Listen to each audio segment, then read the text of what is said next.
नमस्कार, स्वागत है आपका सियासत में। मैं हूं मुकुल शर्मा। प्रदेश की बीजेपी सरकार लगातार व्यवस्था परिवर्तन की बात कहती है तो कभी नए सिरे से जो नई नीतियां हैं उनको बदलने की बात करती है। ऐसे में यह भी माना जा रहा है कि पुरानी सरकार की जो तमाम नीतियां हैं क्या उनमें वाकई बदलाव होगा और वो जनता के हित में होगा। इसी पर आज सियासत में करेंगे बात बदले बदले फैसलों की।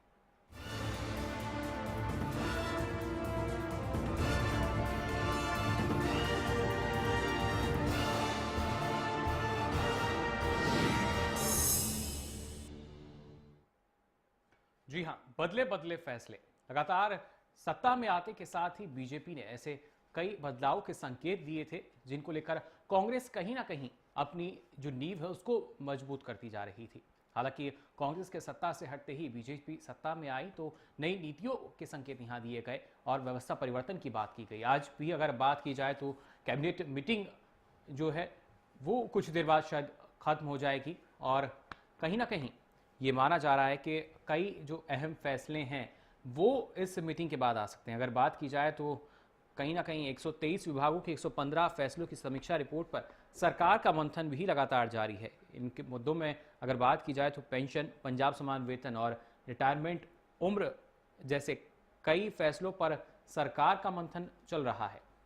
लेकिन सवाल यही, क्या इन तमाम फैसलों को खट्टर सरकार बदलने के मूड में है? सूत्रों की माने तो रिटायरमेंट आयु जो है वो 60 से घटकर 58 हो सकती है। पेंशन वृद्धि फैसले में बदलाव का वादा किया था, ऐसे में कहीं ना कहीं मुश्किलें भी हैं। और इस बीच हमारे साथ कांग्रेस नेता खजान सिंह फोन लाइन पर जुड़ चुके हैं। खजान सिंह जी, बहुत बहुत स्वागत है आपका हरियाणा न्यूज में। धन्यवाद जी। खजान सिंह जी, क्या कहना चाहेंगे? प्रदेश में मनोहर सरकार आते ही जो तमाम नीतियां थी कहीं ना कहीं उनको बदलने के संकेत दिए दिए गए और जो फैसले हैं वो अब बदले बदले से लग रहे हैं। कितने कारगर होंगे ये फैसले अगर बदलते हैं जनता के लिए?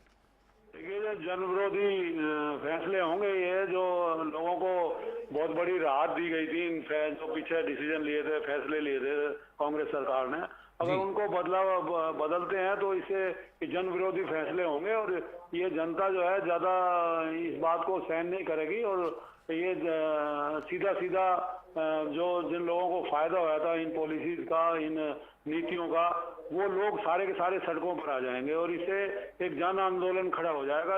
ये मैं समझता हूँ इस सरकार को जो जनहितैषी है, जो लोगों के फायदे की नीतियां, उन पर उनको रिव्यू नहीं करना चाहिए। बिल्कुल खजान सिंह जी, लेकिन जो आप बात कह रहे हैं अगर उस पर भी गौर करें तो आखिर क्यों मनोहर सरकार अपने लिए मुश्किलें खड़ी करेगी प्रदेश में? देखिए, तो जानबूझकर अगर इस तरीके के फैसले लेंगे, जन विरोधी फैसले लेंगे तो लोग मजबूरन सड़कों पर आएंगे और जो लोगों के हित के फैसले हैं, जैसे सफाई कर्मचारी हैं, अब ये सफाई के नाम पर इन्होंने जगह जगह गंदगी कुरेद कर छेड़ दी है, लेकिन सफाई कर्मचारियों की सुध नहीं ले रहे। उनको पक्का करने का फैसला किया था, उसको जो है रिव्यू कर रहे हैं और उनकी तनख्वाह बढ़ाने की बात की थी इन्होंने, 15,000 रुपए देने की इन्होंने अपने मैनिफेस्टो में लिखा था, उनको अभी तक कोई उनकी सुध ली नहीं है। तो जो बेसिक काम है जो इनको करने चाहिए, जैसे गेस्ट टीचर्स हैं, जो जेबीटी टीचर्स हैं, पटवारी हैं, जिनको नौकरी देनी थी, जिन्होंने सिलेक्शन प्रक्रिया पूरी कर ली थी, उनको नौकरी देनी चाहिए। अब ये इनको सबको लटकाए हुए हैं, युवाओं के साथ खिलवाड़ कर रहे हैं। इसी तरीके से तमाम फैसले पर चर्चा करेंगे। इस बीच हमारे साथ बीजेपी से सुनीता दुग्गल जी जुड़ चुकी हैं। सुनीता जी, बहुत बहुत स्वागत है आपका हरियाणा न्यूज में। जी नमस्कार।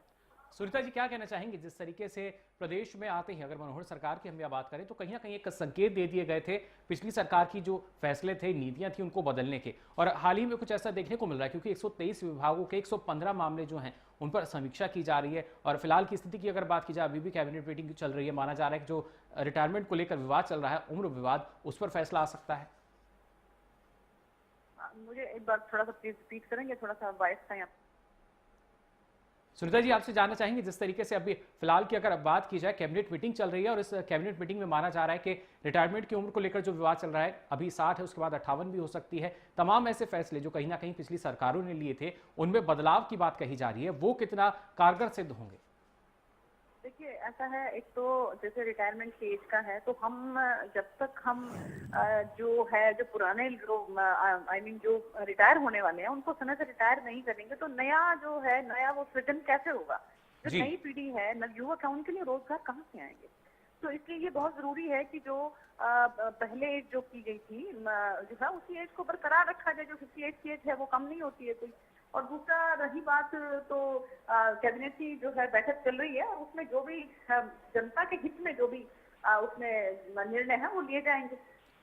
जी बिल्कुल सुनीता जी, हमारे साथ खजान सिंह जी मौजूद हैं। उनका ये कहना है कहीं ना कहीं जिस तरीके से पुरानी नीतियों को बदलने की कोशिश यहाँ बीजेपी कर रही है, बदलाव ला रही है, उससे जो जनता है आंदोलन करने को मजबूर हो जाएगी। मुश्किलें यहाँ पर मनोहर सरकार की बढ़ सकती हैं। आप एक बात बताइए कि पुरानी सरकार में क्या जेबीटी टीचर्स का आपने देख लिया होगा कि हाई कोर्ट ने जो जजमेंट दिया है जिसमें उन्होंने कहा है कि इस तरह से उनके अंगूठों का मिलान भी नहीं हो रहा है, उनके सिग्नेचर्स का मिलान भी नहीं हो रहा है और किस तरह से इन लोगों ने परीक्षा ली है, ये क्या किया है, कितना घपला किया है। जी तो ये देखिए बिल्कुल ये है ना, ये सबके सामने अब आ गया है, जनता के सामने। तो अगर इस तरह के निर्णयों को और इस तरह के अगर उनको नहीं बदला जाएगा तो बहुत मुश्किल हो जाएगा। तो इसलिए जो है सही निर्णय जो है सरकार को लेने हैं और इसलिए जो है वो कैबिनेट की बैठक चल रही है और उस बैठक में सही निर्णय जो है वो लिए जाएंगे। बिल्कुल, खजान सिंह जी क्या कहना चाहेंगे? कहीं ना कहीं पिछली सरकार जो है उसमें भी इस तरह की जो लापरवाही कही जा सकती है कामों में, क्योंकि अब खुलासा हो चुका है, सच्चाई सामने आ रही है। अरे सही फैसले नहीं ले पा रही है और ये मैं आपके माध्यम से माननीय मुख्यमंत्री जी से और उनके सभी जो नेता लोग हैं उनसे अपील करूंगा कि वो जनहित के फैसलों को लागू करें और इस तरीके से खिलवाड़ ना करें। ये तो एक खिलवाड़ होगा जनता के साथ और जनता के साथ खिलवाड़ असहनीय होगा, लोग आंदोलन करेंगे। अभी सरकार को चाहिए काम करना चाहिए, युवाओं को रोजगार देना चाहिए। युवाओं को रोजगार के लिए जेबीटी टीचर्स है, गेस्ट टीचर्स है और जो दूसरे पटवारी हैं जिनके जो प्रक्रिया पूरी कर चुके हैं उनको लगाना चाहिए। उनके रोजगार को रोके बैठे हुए हैं, सफाई कर्मियों पर ध्यान नहीं दे रहे हैं और दूसरे जो काम है, जो विकास के काम है, जो इन्होंने वादा किया था उसके मुताबिक इनको अपना जो इनके मैनिफेस्टो है उसको लागू करना चाहिए। मैनिफेस्टो पर ध्यान नहीं दे रहे हैं। बिल्कुल, सुनीता जी क्या कहना चाहेंगी? खजान सिंह जी जो नए फैसले लिए जा रहे हैं उनको खिलवाड़ करार यहाँ दे रहे हैं। कोई बात नहीं है, देखिए हमारी जो भारतीय जनता पार्टी की जो सरकार है वो भ्रष्ट जो तरीके हैं, जो जनता के साथ खिलवाड़ करके जो लिए गए हैं जो निर्णय, उनको सिर्फ जो है उनका पुनर्वलोकन कर रही है। क्योंकि आपने खुद नोटिस किया होगा, जैसे मैंने अभी बताया जेबीटी के चाहे नतीजे हैं, वो पिछले वाली सरकार ने भ्रष्ट तरीकों से जो मेरिट के बच्चे हैं, जो जेन्युइन बच्चे हैं, जो आपको मालूम है कि अब आज की हालात ये हैं कि हरियाणा के जो नौजवान है ना वो चाहता ही नहीं यहाँ पर कोई एग्जाम देना। उनको पता है कि जो कांग्रेस सरकार में रहा कि यहाँ पे तो जो है वो भ्रष्टाचार का बोलबाला है, पैसों का बोलबाला है, सिफारिशों का बोलबाला है, उसके बिना यहाँ पर नौकरी मिलना बहुत मुश्किल है। तो अब एक पारदर्शिता लाने के लिए जी और जो हमारे नवयुवक हैं उनके अंदर एक चेतना जागृत करने के लिए हमारी सरकार जो है वो एक पारदर्शी सिस्टम जो है वो लेके आएगी, ताकि कोई भी अपने आप को ये ना महसूस करे कि अगर वो पैसा नहीं रखता है, अगर वो सिफारिश नहीं रख सकता है तो वो उसको नौकरी नहीं मिल सकती है। तो ये जी बिल्कुल, सुनते जी आप हमारे साथ बने रहिए। खजान सिंह जी आप भी जुड़े रहिए। इस बीच हमारे साथ इनेलो प्रवक्ता राजीव जेटली जी फोन लाइन पर जुड़ चुके हैं। राजीव जी बहुत बहुत स्वागत है आपका हरियाणा न्यूज में। हाँ जी, थैंक यू। राजीव जी क्या कहना चाहेंगे? जिस तरीके से मनोहर सरकार अब कई जो फैसले हैं वो बदल भी रही है, नए फैसले लाने की भी यहाँ संकेत दिए जा चुके हैं, कितना आप सही मानते हैं? हालांकि कांग्रेस का ये कहना है कि जनता के साथ खिलवाड़ हो रहा है, लेकिन बीजेपी का ये तर्क है कि जनहितैषी फैसले और जनता खुद इन फैसलों की मांग कर रही है। देखिए, वक्त बदल रहा है, राजनीतिक परिस्थितियां बदल रही हैं, लोगों की सोच बदल रही है जी और हम जिस सोच के हिसाब से और जिस वक्त के हिसाब से चल रहे हैं, हम बहुत हरियाणा प्रदेश बहुत पिछड़ चुका था इसमें पीछे। जी हरियाणा प्रदेश अगर आप दूसरे छोटे छोटे प्रदेशों से भी तुलना करें तो आप वहां पे देखेंगे सिस्टम हमसे बहुत ज्यादा बेहतरीन है, जबकि हरियाणा प्रदेश में आने के बाद ऐसे लगता है जैसे यहाँ पे सिस्टम नाम का शब्द ही नहीं है। हाँ, जो पेंडिंग सोल्यूशन थे जो बहुत पहले आ जाने चाहिए थे, अगर उनकी शुरुआत भी हो गई है तो एक अच्छा साइन है ये कि हरियाणा प्रदेश में आज की डेट में इसमें कोई बहुत मेहनत वाली बात नहीं है। एप्लीकेशन रेडी मिलती है, सॉफ्टवेयर रेडी मिलते हैं, प्राइवेट कंपनियां उसको इम्प्लीमेंट करती हैं। इसमें ना सरकारी कर्मचारियों को ना मंत्रिमंडल को कोई खास योगदान देना पड़ता है, सिर्फ उन्हें अपना ऑर्डर देना होता है और उस ऑर्डर के बेस पर ही वो अपना पूरा सॉफ्टवेयर और हार्डवेयर इंस्टॉल कर देते हैं, जिससे चीजें ट्रांसपेरेंट हो जाती है। वेरी स्मॉल सिस्टम, इसको डिजिटाइज करके आम जनता के लिए मुहैया करवाना ये एक सिस्टम है, ये बहुत पहले जरूरत थी इसकी, जिसकी अब शुरुआत हो रही है। It's a good sign I believe. Ji Rajiv ji, तो आप मानते हैं कि ये जो बदलाव अब आ रहा है इससे कहीं ना कहीं पारदर्शिता जो है उसको बढ़ावा मिलेगा? मैंने आपको बोला ये पेंडिंग था, ये कोई बहुत बड़ी चीज नहीं हो रही है। ये पेंडिंग था, ये बहुत पहले हो जाना चाहिए था। और इसमें कोई, मैं फिर से रिपीट करता हूँ अपनी बात को, इसमें किसी मंत्री, किसी मंत्रिमंडल या कोई ऐसे नेताओं का खास योगदान नहीं होता। ये प्राइवेट कंपनियां इसको इम्प्लीमेंट करती हैं। जी। प्राइवेट कंपनियों को आपको सिर्फ अपने डॉक्यूमेंट प्रोवाइड करने होते हैं, वो डिजिटाइजेशन करके, वो उसको इंडेक्सिंग करके वो आम जनता के लिए मुहैया करवा देती है। कोई बहुत बड़ी चीज नहीं है। हाँ, जी। लेकिन अगर इसकी शुरुआत हुई है तो it is a good sign, I believe. लेकिन राजीव जी, इस पिछड़ेपन के लिए किसे जिम्मेदार मानते हैं आप? देखिए, इग्नोरेंस तो कांग्रेस सरकार ने जितनी दिखाई है, इतनी किसी ने भी इग्नोरेंस नहीं दिखाई होगी, क्योंकि कांग्रेस सरकार की चर्चाएं जमीन से शुरू होती थी और जमीन पर खत्म हो जाती थी। जी। कभी इस बारे में सोचा ही नहीं गया कि प्रदेश को आगे कैसे लेके जाया जाए। कभी इस बारे में सोचा नहीं गया कि किस तरीके से, किस टेक्नोलॉजी को ऑप्ट करके हम प्रदेश को उठा सकते हैं। तो ये सारी चीजें जिनका अभाव था, जो मैं आपको यही बोलना चाहता हूं कि ये कोई नई टेक्नोलॉजी नहीं आ रही है। हाँ, ये टेक्नोलॉजी सबसे बाद में हरियाणा प्रदेश में आ रही है, ये जरूर कह सकता हूं मैं। जी। बाकी कई प्रदेश हैं ऐसे जो पूरी तरह से इक्विप्ड हैं, पूरी तरह से सक्षम है चीजें दिखाने के लिए। हर प्रोसेस उनका ऑनलाइन है। अगर हरियाणा प्रदेश ने भी इसकी शुरुआत करी तो इट इज अ गुड। जी बिल्कुल, हमारे साथ खजान सिंह जी यहाँ जुड़े हुए हैं, एक बार उनकी भी प्रतिक्रिया लेते हैं। खजान सिंह जी, कितना सहमत हैं राजीव जी से? खजान सिंह जी, आप सुन पा रहे हैं हमें?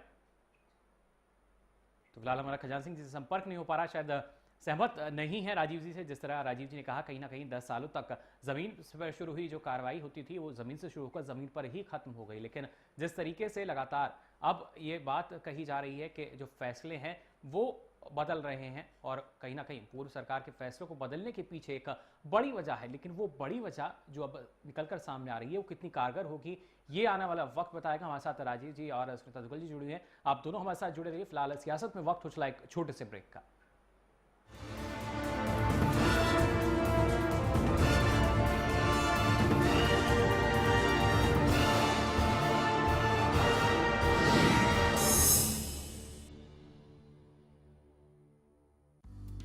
सिरसा में अब खत्म हुआ अंतर्राष्ट्रीय स्तर की शिक्षा का इंतजार। MDLR ग्रुप लेकर आए हैं MDK इंटरनेशनल स्कूल। हरियाणा के हरित क्षेत्र सिरसा में विश्व स्तरीय शिक्षा की खास पहचान। MDK international school Cambridge university London से जुड़े सिरसा के इस पहले रेसिडेंशियल कम डे बोर्डिंग स्कूल के डायरेक्टर हैं कैम्ब्रिज एग्जाम्स के आकलनकर्ता मिस्टर लॉरेंस फ्रे। विश्व स्तरीय शिक्षा के साथ MDK स्कूल में है एयर कंडीशन कैंपस और दूसरी आधुनिक जरूरी सुविधाएं, पुस्तकों से परिपूर्ण लाइब्रेरी और एक स्पेशियस कैफेटेरिया जिसमें बच्चों के लिए मिलेगा हेल्दी खाना। MDK इंटरनेशनल स्कूल की विश्व स्तरीय खेल एवं अन्य सुविधाएं आपके बच्चों का स्वास्थ्य एवं चहुमुखी विकास सुनिश्चित करती हैं। तारकेश्वरम धाम के नजदीक रानिया रोड सिरसा में।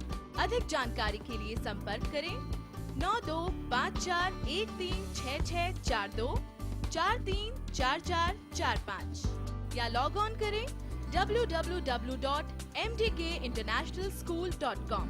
MDK International School, nurturing your future today. Largest campus, more than 1800 students, well-equipped workshops and labs, advanced courses, more than 30 PhD holder and experienced faculties. For more information, log on our website. Contact us for admission.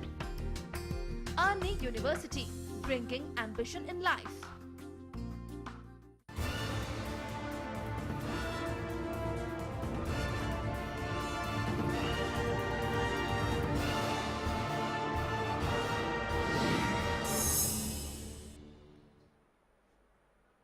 Break के बाद आपका एक बार फिर स्वागत है सियासत में। बदले बदले से फैसले, जी हाँ, यहाँ पर मनोहर सरकार की बात हम कर रहे हैं। जिस तरीके से जो अब फैसले हैं उनमें बदलाव किया जा रहा है, कहीं ना कहीं कांग्रेस की तमाम जो नीतियां थी उनमें फेरबदल की कोशिश, जनहित की बात करते हुए, और खासतौर से अगर देखा जाए जिस तरीके से रिटायरमेंट उम्र को लेकर विवाद छिड़ा हुआ था उस पर भी माना जा रहा है कि प्रेस कॉन्फ्रेंस में क्लियर हो पाएगा। आपको बता दें कैबिनेट मीटिंग जो चल रही थी उसके बाद अब प्रेस कॉन्फ्रेंस होगी थोड़ी देर बाद, जिसमें जो स्थिति है वो स्पष्ट हो जाएगी कि इन फैसलों पर कैबिनेट ने मोहर लगाई है। लेकिन कहीं ना कहीं जो फैसले हैं बदले बदले से नजर आते हैं। हमारे साथ बीजेपी प्रदेश प्रवक्ता सुनीता दुग्गल जी लगातार बनी हुई हैं फोन लाइन पर। सुनीता जी, जिस तरीके से यहाँ पर राजीव जी हमारे साथ जुड़े हुए थे, उनका यही कहना कि कांग्रेस जो है उसने जमीनी तौर पर कार्रवाई की और जमीन तक ही सिमट कर रह गए, कितनी सहमत इस चीज से? नहीं, बिल्कुल ठीक कह रहे हैं राजीव जी। बल्कि मैं तो ये और पूछना चाहूंगी उनसे कि उन्होंने कहा कि दूसरे प्रदेशों में जो है वो पारदर्शिता रही है, तो मैं पूछना चाहूंगी कि कौन से प्रदेश का एग्जाम्पल देंगे वो वही प्रदेश है जहाँ पहले से ही भारतीय जनता पार्टी की सरकार है। जी। तो इसीलिए जो है जो भी अच्छी नीतियां हैं, जो भी जनहित में नीतियां हैं, वो सबकी सब जो है अब हमारी जो मुख्यमंत्री हैं मनोहर लाल खट्टर जी, वो अब सबकी सब जो है यहाँ भारतीय जनता पार्टी की सरकार हरियाणा में भी लागू करने वाली है। तो मैं सहमत हूँ बिल्कुल, राजीव जेटली जी बिल्कुल ठीक कह रहे हैं कि कांग्रेस ने जो है वो धरातल पर कोई काम नहीं किया और सिर्फ कहने को उन्होंने नंबर वन हरियाणा दिखाया, लेकिन असलियत का नंबर 1 जो है हरियाणा वो अब बनेगा। जी बिल्कुल सुनीता जी, लेकिन अगर देखा जाए जिस तरीके से पारदर्शिता की लगातार बात कही जा रही है, जनता तक ये जो एक संदेश है पारदर्शिता का, ये कैसे पहुंचेगा? देखिए, वो अभी धीरे धीरे अपने आप लोगों के मन तक ये बात पहुंच जाएगी कि पारदर्शिता आ रही है। जैसे कि मैंने आपको पहले भी कहा कि हरियाणा में जो हमारे नवयुवक हैं, उनके मन में कहीं एक बहुत ज्यादा इस बात को लेकर अंदेशा रहता था कि हम जो है यहाँ पे हरियाणा सरकार में जो भी एग्जाम्स होते हैं उनमें अपीयर ही नहीं होना चाहते थे। उनको पता है कि यहाँ पर बिना सिफारिश के, बिना पैसे के आप नौकरी नहीं लग सकते। तो धीरे धीरे जब जनसाधारण जो है वो भी नौकरियों में आएगा और जब उनके साथ जो है वो पारदर्शिता वाला व्यवहार होगा, तो धीरे धीरे अपने आप जनसाधारण को समझ में आ जाएगा कि सरकार जो है वो। लेकिन सुनीता जी, जिस तरीके से प्रदेश में जनाधार मिला, बीजेपी को पूर्ण बहुमत से सरकार बनी, कहीं ना कहीं जनता की जो तमाम अपेक्षाएं हैं वो पार्टी से रही। लेकिन अगर इस तरह के फैसले आते हैं, अगर रिटायरमेंट उम्र को कम कर दिया जाता है, पेंशन वृद्धि की अगर बात की जाए 200 रुपए करके बढ़ाया जाता है, क्या लगता है क्या इन फैसलों को पूर्णतः स्वीकार करेगी जनता? बिल्कुल करेगी। देखिए, हर बात के, हर सिक्के के 2 पहलू होते हैं। जैसा कि अगर आप रिटायरमेंट एज की बात कहें, तो अगर रिटायरमेंट एज सरकार 58 करती है तो उससे जो नई जो हमारी वो है उनका सृजन होता है, नवयुवकों के लिए जो है नई नौकरियों का सृजन होता है। नहीं तो 2 साल के लिए अगर आप जो रिटायरमेंट एज बढ़ जाती है तो उसके बाद अगर रिटायर नहीं होंगे तो नई नौकरियों का सृजन कहाँ से होगा? तो हर सिक्के के 2 पहलू होते हैं। हमें ये सोचना चाहिए कि इस तरह से जो है वो नई नौकरियों का सृजन होगा। और रही बात अगर आप पेंशन वाली जो कह रहे हैं, तो पहले ही खजाना सारा खाली करके गई हुई है कांग्रेस सरकार। जी। 200 रुपए करके जो प्लान किया है उसके हिसाब से 5-6 साल में 2000 रुपया महीना हो जाए। जी बिल्कुल सुनीता जी, आप लगातार हमारे साथ बने रहिए। इस बीच राजनीतिक विश्लेषक प्रोफेसर अनंतराम हमारे साथ फोन लाइन पर यहाँ जुड़ चुके हैं। अनंतराम जी, बहुत बहुत स्वागत है आपका हरियाणा न्यूज में। धन्यवाद। अनंतराम जी, क्या कहना चाहेंगे अगर प्रदेश की मनोहर सरकार की बात की जाए? कैबिनेट बैठक थी, अभी खत्म हुई है हालांकि वो, लेकिन फैसले जो हैं लगातार बदलाव की स्थिति के संकेत दे रहे हैं। कितने जायज हैं ये फैसले और कहीं ना कहीं कितने आगे चलकर कारगर होंगे? देखिए, ये ऐसा लगता है कि इसका मुख्य आर्थिक पहलू लेकर फैसले किए जा रहे हैं। मैं नया डायमेंशन जोड़ना चाहता हूँ कि आर्थिक, ताकि सरकार को जब रिटायर होता है आदमी तो वो मैक्सिमम वेतन ले रहा होता है। जी। तो ये चाहते हैं कि इसका ज्यादा बोझ पड़ेगा और इनके स्थान पर अगर नयों को हम देंगे तो वो इन्हीं छत पे लगता है। सबसे कम वेतन तो होता है उस समय मनुष्य का, कर्मचारी का कहना चाहिए। तो इसी पर दूसरा ये है कि नए व्यक्तियों को रोजगार देने में सक्षम होंगे। तो ये तो इसका एक पक्ष है। जहाँ तक इम्प्लाइज का पक्ष है वो इससे निश्चित रूप से नाराज होंगे। जी बिल्कुल अनंतराम जी, लेकिन जिस तरीके से रिटायरमेंट उम्र को कम करने की बात कही जा रही है, तो यहाँ ये नहीं लगता कि एक विकल्प के तौर पर सीधा एक विकल्प रख दिया गया, बल्कि जो नए जो विकल्प थे उनको नहीं निकाला जा रहा। रोजगार के जो नए अवसर हैं वो नहीं निकलेंगे, बल्कि उसके लिए एक विकल्प का यहाँ दिया जा रहा है। हेलो अनंतराम जी, सुन पा रहे हैं आप हमें? नहीं, मुझे आप फिलहाल हमारा संपर्क यहाँ पर अनंतराम जी से नहीं हो पा रहा है। दोबारा कोशिश करेंगे उनसे जुड़ने की, लेकिन जिस तरीके से लगातार मनोहर सरकार की हम यहाँ बात कर रहे हैं, जो फैसले हैं वो बदले से यहाँ पर लग रहे हैं। लेकिन देखा जाए तो जिस तरीके से सुनीता दुग्गल जी हमारे साथ जुड़ी हुई हैं, उनका यही कहना कि कहीं ना कहीं जो युवा है उसको रोजगार के अवसर मिल सकें और तमाम ऐसी नीतियाँ जो कहीं ना कहीं जनता के हित में हैं वो उनका फायदा मिल सके।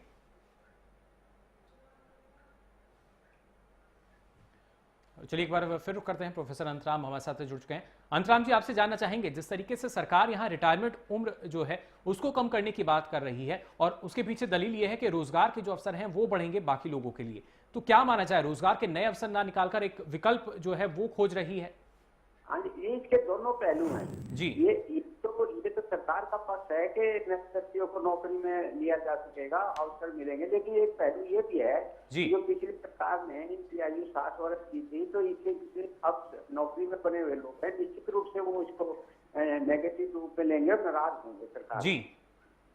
बिल्कुल अनंतराम जी, कहीं ना कहीं एक नकारात्मक कहा जा सकता है जो फैसला होगा, क्योंकि अगर 2 साल पहले कोई रिटायर हो रहा है, उसके बाद पेंशन धारकों की अगर हम बात कर लें, ऐसे में कहीं ना कहीं क्या माना जाए, मनोहर सरकार के लिए जो चुनौतियां हैं वो खड़ी हो सकती हैं, क्योंकि उम्मीदें काफी हैं जनता को बीजेपी सरकार से। हेलो, अनंतराम जी सुन पा रहे हैं आप हमें? नहीं, पूरे आप ये कट के आ रही है, मैं चलिए दोबारा आपसे यहाँ पर संपर्क साधने की कोशिश करेंगे। बहरहाल हमारे साथ जुड़ने के लिए बहुत बहुत शुक्रिया। लगातार ये जो मामला है अब कहीं ना कहीं सियासी गलियारों में भी है, जिस तरीके से लगातार फैसले आने की उम्मीद की जा रही है, तो नए रोजगार के अवसर देने की यहाँ बात कही जाती है, लेकिन सवाल यही बनता है क्या एक विकल्प जो है वो सिर्फ खोजा गया? जिस तरीके से पुनर्विचार की बात भी सामने आई और तमाम जो चीज़ें हैं उनको एक नए सिरे से शुरू करने की बात कही जा रही है, कवायद नहीं है, जो फैसले हैं वो बदल के आ रहे हैं, व्यवस्था परिवर्तन की बात कही जाती है, पारदर्शिता लाने की बात कही जाती है, लेकिन क्या इन्हीं के सहारे जो जनता है वो अपने इन तमाम फैसलों को स्वीकार करेगी? क्या इन्हीं फैसलों के जरिए मनोहर सरकार जनता तक अपना संदेश वाकई पहुंचा पाएगी? ये एक बड़ा सवाल है। सुनीता जी हमारे साथ लगातार बनी हुई हैं। सुनीता जी, आपसे जानना चाहेंगे, जिस तरीके से अंतराम जी कह रहे थे कि एक विकल्प के तौर पर देखा जा सकता है, लेकिन ऐसा नहीं है कि नए रोजगार के जो अवसर हैं वो नहीं निकाल सकती सरकार।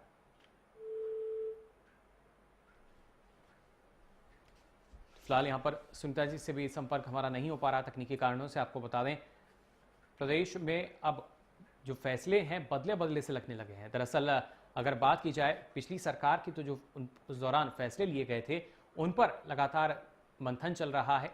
115 ऐसे फैसले, विभागों के 123 ऐसे फैसले हैं जिन पर समीक्षा की जा रही है, और उन्हीं में से जो मुख्य अगर बात की जाए रिटायरमेंट आयु जो है उसको कम करने की बात कही जा रही है 2 साल। और ऐसे में कहीं ना कहीं मनोहर सरकार के लिए जो चुनौतियां हैं वो भी अब खड़ी हो सकती हैं। प्रदेश में सत्ता पर आसीन होने के बाद जनता की अपेक्षाएं काफ़ी हैं मनोहर सरकार से, और अगर इस तरह के फैसले लिए जाएंगे तो वो कितना कारगर सिद्ध होंगे ये आने वाला वक्त बता पाएगा। लेकिन फिलहाल की अगर बात की जाए तो आज भी कैबिनेट बैठक हुई और इस बैठक में जो फैसले लिए गए उनकी भी आपको जानकारी देंगे। कुछ देर बाद जो प्रेस कॉन्फ्रेंस है वो होगी, तमाम किन फैसलों पर मोहर लगी उसकी जानकारी आपको देंगे। लेकिन सवाल यही उठता है कि क्या वाकई पुरानी सरकार के जो नीतियां थी, फैसले थे, वो एक सिरे से गलत थे, उनको एक सिरे से गलत समझा जाए, या अब वाकई प्रदेश में बदलाव की बात मनोहर सरकार कर रही है, उससे ही प्रदेश की एक नई सूरत जो है वो बन पाएगी? सवाल कई खड़े होते हैं। ऐसे में सवाल ये भी है कि आप बदले की भावना से यहाँ पर प्रदेश सरकार काम कर रही है, फैसले बदले जा रहे हैं, लेकिन आरोप दूसरी तरफ से ये आता है कि बदले की भावना से काम हो रहा है। तो कहीं ना कहीं बदले बदले से जो फैसले हैं ये कितना कारगर सिद्ध होंगे प्रदेश के लिए, प्रदेश की जनता के लिए, ये देखना दिलचस्प होगा। लेकिन अगर बात की जाए तो लगातार चर्चा की जा रही है, मंथन हो रहा है तमाम उन फैसलों पर। आज की ही अगर बात की जाए, खेल नीति का भी जिक्र किया गया था। एक नई खेल नीति जो है वो प्रदेश में लागू की जाएगी अगले साल से।